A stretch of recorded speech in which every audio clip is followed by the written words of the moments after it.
I was always fascinated by abandoned places.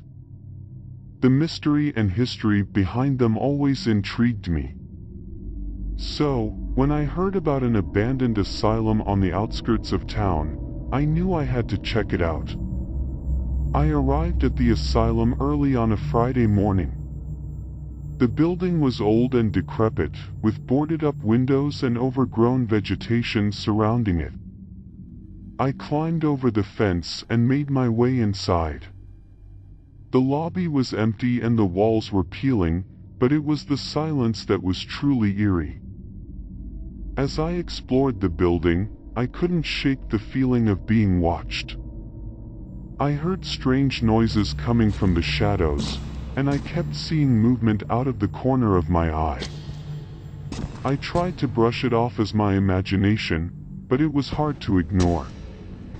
I eventually made my way to the patient rooms. They were small and cramped, with rusty beds and peeling wallpaper. But what really caught my attention were the markings on the walls. Some were just random scratches, but others were drawings and words. I couldn't help but wonder what kind of torment the patients must have gone through.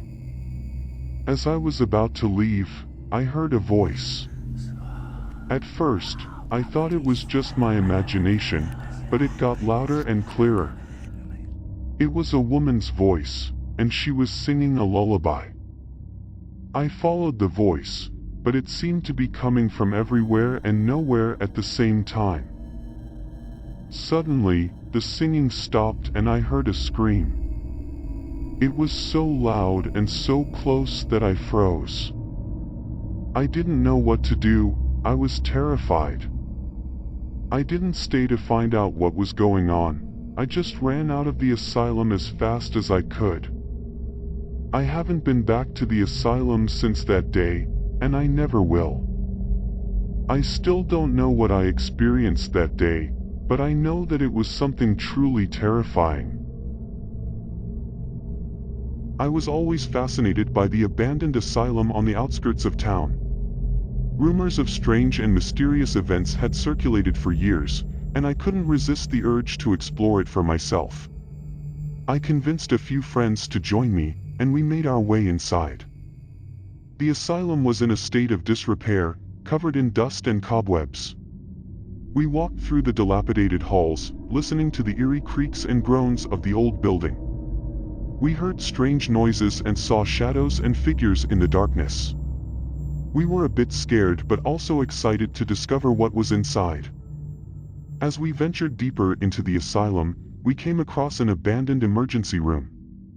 We decided to enter, and inside we found the room to be filled with empty beds and old medical equipment. Suddenly, we heard screams and moans coming from one of the beds. We couldn't resist our curiosity, and we approached the bed to investigate.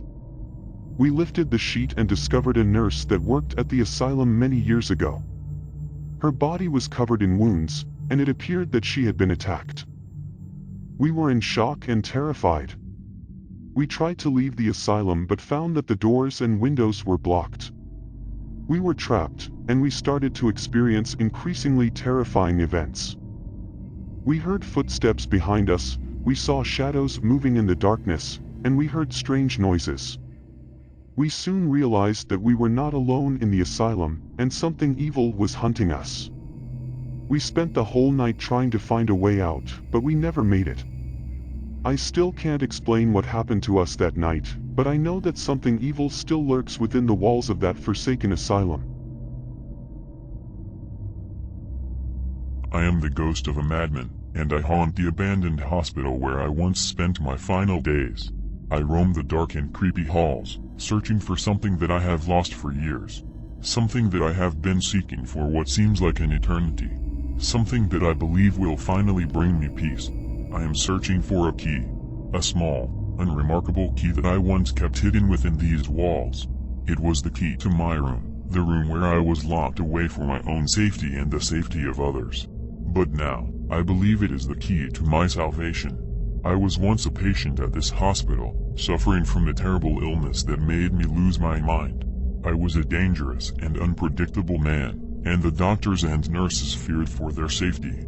So they locked me away in a room, where I spent my final days. But now that I am a ghost, I am free to roam the hospital. I spend my days searching for the key, hoping to find it so that I can finally rest in peace. I haunt the abandoned halls, scaring anyone who dares to enter. But I don't do it out of malevolence. I do it because I am desperate to find the key. Some say that the key is cursed, that it will bring only death and destruction. But I don't believe that. I believe that the key holds the answers that I have been searching for, and that once I have it, I will finally find the peace that has eluded me for so long. I will not rest until I find the key. I will continue to haunt this hospital, searching for it until the end of time. I will never give up, for I believe that the key holds the key to my freedom. And perhaps, if I am lucky, to my redemption.